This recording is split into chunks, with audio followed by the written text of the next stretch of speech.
22ஆம் தேதி குண்டடம் அருகே உள்ள நாவியான்புதூர் ஒரு 20 ஏக்கருக்கு மேற்பட்ட தோட்டம்.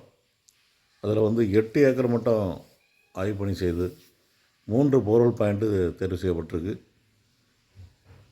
அடுத்து பாலக்காடு, கேரள மாநிலம் பாலக்காடுக்கு ஆய்வு பணிக்கு சென்ற மாலையில்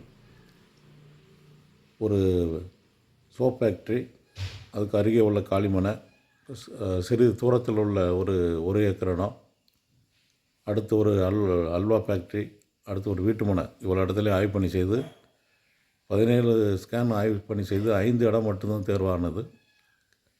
நம்ம திருப்பூர் மாவட்டத்தை விட கேரள மாநிலம் பாலக்காடு அவ்வளோ கடினமான பாறை பகுதியாக இருக்குது. 20 அடி 30 அடிக்குள்ளேயே மிக கடினமான பாறை வந்துடுது, முறிவே இல்லாமல் இருக்குது.